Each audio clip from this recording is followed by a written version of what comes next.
muraho, uyu ni umwanya mwiza twageneye True Love Story. Ubu ngiye kubabwira inkuru yabayeho kandi iraza kugira icyo kwigisha, ndabizi neza. Tugiye gutangira tubona umukobwa witwa Aline, umunyeshuri wigaga kure mu ishuri riri kure y'umuryango wiwe, nyine yigaga kure yo mu rugo. Aline yari umukobwa wicisha bugufi kandi ukunda amahoro, ariko yari afite ibikomere byo mu rukundo. Ngo mu myaka yashize byamusize ku buryo yatinyaga kongera gusubira mu rukundo. Umunsi umwe mu birori byo ku ishuri, Aline yahuye n'umuhungu witwa Eric, umusore w'igikundiro wicisha bugufi, ukunda gusetsa kandi uzi kubana neza n'abandi.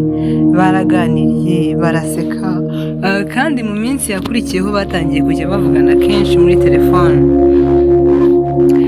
Hashize ibyumweru urukundo rwabo rwatangiye gukura. Eric yahoraga amuba hafi, akamwereka ko amwitayeho, akamushishikariza gukomeza kwiyubaka no kugira icyizere mu buzima. Aline nawe yatangiye kumva ahumeka atakiri wenyine. Gusa nk'uko bikunze kuba mu rukundo rw'ukuri, ntibyabaye umunyenga gusa. Hari inshuti ya Aline witwaga Sandra, wakundaga Eric kuva kera. Yararakaye cyane amenya ko Eric akundana na Aline. Sandra yatangiye kugenda atanga ibinyoma kuri Aline, amubwira ko Eric amuca inyuma, akamukoresha gusa kandi ko afite abandi bakobwa benshi. Ibyo byasunitse Aline mu rujijo. Yaribazaga ati, ese koko Eric arankunda by'ukuri?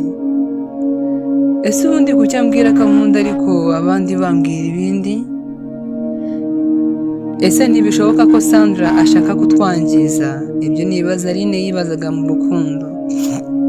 Mu gihe kimwe Aline yagerageje kwirinda Eric, aramuhunga, aramutinya. Ibyo byabereye Eric urujijo ku buryo ntacyo yari yakoze kibi, kandi yumvaga akunda Aline mu mutima we wose.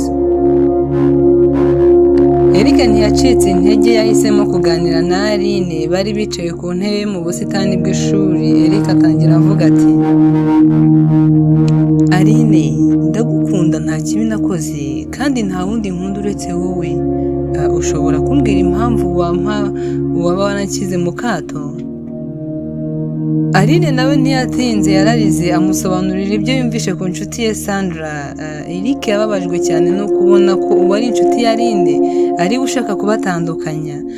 Biyemeje gusabana imbabazi, kwizerana no kuganira igihe cyose hari ikibazo, aho kugendera mu binyoma by'abandi.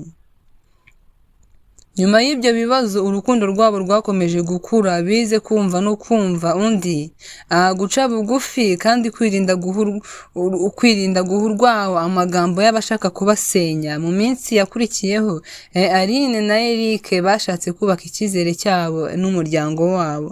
Hashize imyaka 2 yonyine barashyingiranwa mu rusengero ruto cyane imbere y'ishuri, bashyingiranwa imbere ndetse y'abavandimwe.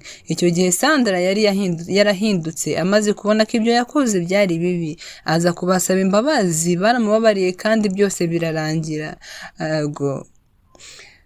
Ndagira ngo ntuze nkubaza nkubwira ngo urukundo nyakuri rwubakwa nyine ku kwizerana, kuvuga neza n'amasezerano no guhangana n'ibibazo aho kubyihisha. Abashaka kubashwanisha baba bahari, ariko niba mukundana by'ukuri muzabasha kubicamo.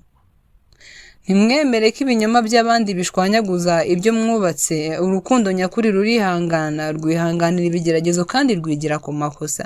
Reka nkubwire ngo ngiye kukugezaho iyi nkuru. ni Kuzuba Diana from the Kuzuba Mirror. Ntibagirwe gukanda subscribe ndetse no gukanda kuri like na comment na share, byawe ni ingenzi. This is the True Love Story.